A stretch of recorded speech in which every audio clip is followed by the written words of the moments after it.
విద్యార్థులకు క్రమశిక్షణతో పాటు క్రీడలు ఎంతగానో అవసరం. తల్లిదండ్రులు విద్యతో పాటు ఆటల వైపు కూడా ప్రోత్సహిస్తున్నారు. దీంతో నగరంలో ఎన్నో అకాడమీలు పుట్టుకొస్తున్నాయి. అయితే మనసరాబాద్లోని శివాజీ అకాడమీ ఈ ఏడాది నిర్వహించిన సమ్మర్ క్యాంప్ 2024ను విజయవంతంగా ముగించి అకాడమీ 10వ వార్షికోత్సవాన్ని ఘనంగా నిర్వహించింది. ఈ నేపథ్యంలో గత వారం జరిగిన ఇంటర్నల్ టోర్నమెంట్లో విజేతలుగా నిలిచిన వారికి తల్లిదండ్రుల చేతుల మీదుగా అవార్డులు అందజేశారు.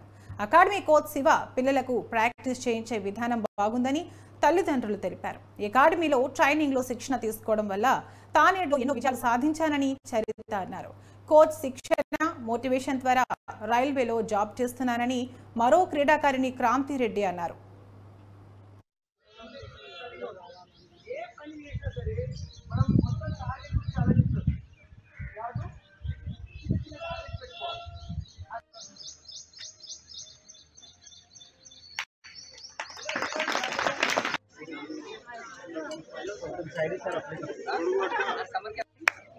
ఆమె ఫేస్ కనిపించట్లేదు ముందల. రైట్ ఇట్ చూడండి, రే ఇట్ చూడు Sudiksha. Okay ready,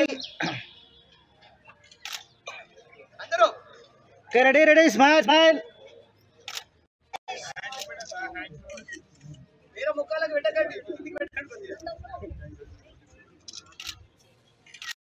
right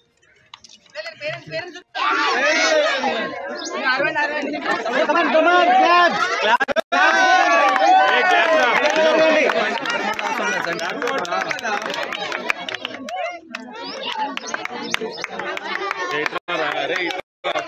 right last class. నా పేరు చరిత. నేను శివాజీ క్రికెట్ అకాడమీలో 7 years గా కోచింగ్ తీసుకుంటున్నాను. మా కోచ్ పేరు శివ సార్. సో ఆయన గైడెన్స్లో ఆయన ఇచ్చిన కోచింగ్ వల్ల నేను 2 years అండర్ 15 స్టేట్ హైదరాబాద్కి రిప్రజెంట్ చేశాను. సో ఆయన మనకి ఎక్కడ మనం ముందుకు వెళ్ళాలన్నా కానీ మనకు ఒక గైడెన్స్ అవసరం. సో టీచర్స్ ఆ గైడెన్స్ ఇస్తుంటారు. మాకు ఇక్కడ క్రికెట్ అకాడమీలో మా సార్ శివ సార్ అనేది గైడెన్స్ ఇచ్చారు. Thank you. నా పేరు క్రాంతి రెడ్డి. నేను డిగ్రీ చదువుతున్నాను. రైల్వేలో జాబ్ కూడా వచ్చింది.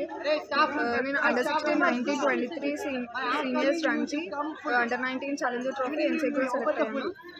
దీనికి అంతటి కారణం శివ సార్ అండర్లో నేను ప్రాక్టీస్ చేస్తున్నాను. సార్ చాలా మోటివేషన్ ఇస్తారు. బై ద వే మమ్మీ కూడా చాలా సపోర్ట్ చేస్తుంది నాకు బ్యాక్ నుంచి. సార్ అండర్లో నేర్చుకోవడం నా లక్.